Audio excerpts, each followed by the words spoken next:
ಮಾಧ್ಯಮದಲ್ಲಿ ಅಷ್ಟೇ ನೋಡ್ರಿ ಎಚ್ ಎಂ ಹೊರಗೆ ಬರ್ತಾರೆ, ಅವ್ರು ಸ್ಟೇಟ್ಮೆಂಟ್ ಕೊಡ್ತಾರೆ. ಅದ್ರ ಬಗ್ಗೆ ಯಾಕಂದರೆ ಆ ವಿಚಾರವನ್ನು ಚರ್ಚೆ ಮಾಡಲಿಕ್ಕೆ ಬಂದಿರಲಿಲ್ಲ, ಬೇರೆ ಖಾಸಗಿ ವಿಚಾರ ಇರ್ತದೆ. ಅದಕ್ಕೂ ಸರ್ ಕೈದಿಗಳಿಗೆ ಈ ರೀತಿಯಾಗಿ ಎಲ್ಲ ಸೌಲಭ್ಯಗಳು ಕೊಟ್ಟರೆ ಯಾರಿಗೂ ಕೂಡ ಸೌಲಭ್ಯಗಳು ಕೊಡಬೇಕು ಅಂತ ಸರ್ಕಾರದ ಉದ್ದೇಶ ಇರೋದಿಲ್ಲ. ಈ ಕೆಲವು ಜನ ಅಲ್ಲಿ ನಿಮ್ಗೆ ಗೊತ್ತಿರೋ ಹಾಗೆ ಲೋಕಲಲ್ಲಿ ಏನೇನು ಅಡ್ಜಸ್ಟ್ಮೆಂಟ್ ಮಾಡ್ಕೊಂಡಿರ್ತಾರೋ ಕೆಲವು ಜನರಿಂದ ಇಡೀ ಸರ್ಕಾರಕ್ಕೆ ಕೆಟ್ಟ ಹೆಸರು ಬರ್ತಾರೆ. ಅದೇನಿಲ್ಲ, ಈಗಾಗಲೇ ಇಂಟರ್ನಲ್ ಎನ್ಕ್ವೈರಿ ಆಗಬೇಕಂತ ಮಾನ್ಯ ಗೃಹ ಸಚಿವರು ಹೇಳಿದ್ದಾರೆ, ಅವ್ರು ಬಂದು ಸ್ಟೇಟ್ಮೆಂಟ್ ಕೊಡ್ತಾರೆ.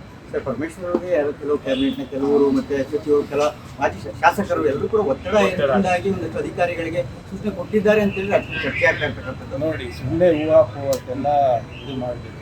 ಯಾಕಂದರೆ ಪರಮೇಶ್ವರ್ ಸಾಹೇಬ್ ಇರ್ಬೋದು ಅಥವಾ ನಮ್ಮ ಸರ್ಕಾರದಲ್ಲಿ ಯಾರೇ ಸಚಿವರು ಇರ್ಬೋದು, ಕಾನೂನನ್ನು ಉಲ್ಲಂಘನೆ ಮಾಡುವ ಪ್ರಶ್ನೆನೇ ಇಲ್ಲ. ಅದು ಯಾರೇ ಇರ್ಬೋದು, ಸಂವಿಧಾನ ಎಲ್ಲರಿಗೂ ಒಂದೇ, ಕಾನೂನು ಎಲ್ಲರಿಗೂ ಒಂದೇ. ಈಗ ಆ್ಯಕ್ಚುಲಿ ಇಷ್ಟು ಮಟ್ಟಕ್ಕೆ ತಂದಿರೋದೇ ದೊಡ್ಡ ಮಾತು. ನೀವು ನೋಡಿರ್ಬೋದು, ಚುರುಕಾಗಿ ಇನ್ವೆಸ್ಟಿಗೇಷನ್ ನಡೀತಾ ಇದೆ, ಚುರುಕಾಗಿ ಎಲ್ಲ ರೀತಿಯಾದಂಥ ತನಿಖೆ ನಡೀತಾ ಇದೆ. ಯಾವ್ಯಾವ BJP ಶಾಸಕರು ಮಾಜಿ ಮಂತ್ರಿಗಳು ಇದಕ್ಕೆ ಒತ್ತಡ ಹಾಕಿದ್ರು ತಮಗೂ ಗೊತ್ತಿದೆ, ನಿಮ್ಮ ಚಾನೆಲ್ಗಳಲ್ಲೇ ಬಂದಿರೋದು. ಆದ್ದರಿಂದ ಅದ್ರ ಬಗ್ಗೆ ಹೆಚ್ಚು ಮಾತಾಡೋಲ್ಲ. Investigation is on track. ಏನು ಇದು ಉಪ್ಪು ತಿಂದಿದ್ರೆ ನೀರು ಕುಡಿಲೇಬೇಕಾಗ್ತದೆ, ಅದು ಯಾರಿಗೆ ಆಗೋದು. ಕಾನೂನು ಸಂವಿಧಾನ ಎಲ್ಲರಿಗೂ ಬಂದಿದೆ.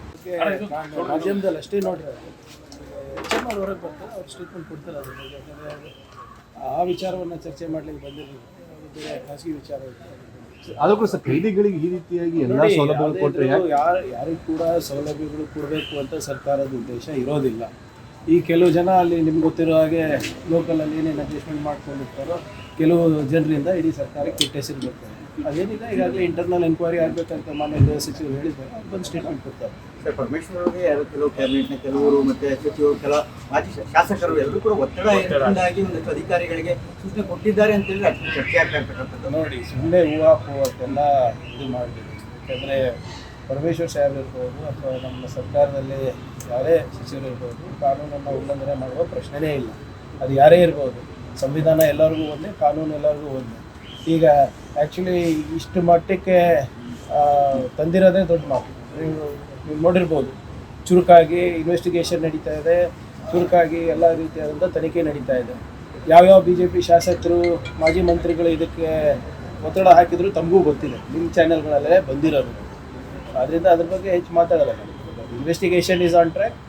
ಏನು ಇದು ಉಪ್ಪು ತಿಂದಿದ್ರೆ ನೀರು ಕುಡಿಲೇಬೇಕಾಗ್ತದೆ, ಅದು ಯಾರಿಗೆ ಆಗೋದು. ಕಾನೂನು ಸಂವಿಧಾನ ಎಲ್ಲರಿಗೂ ಬಂದಿದೆ. ಗ್ಯಾರಂಟಿ ನ್ಯೂಸ್, ಸುದ್ದಿ ಖಚಿತ, ನ್ಯಾಯ ನಿಶ್ಚಿತ.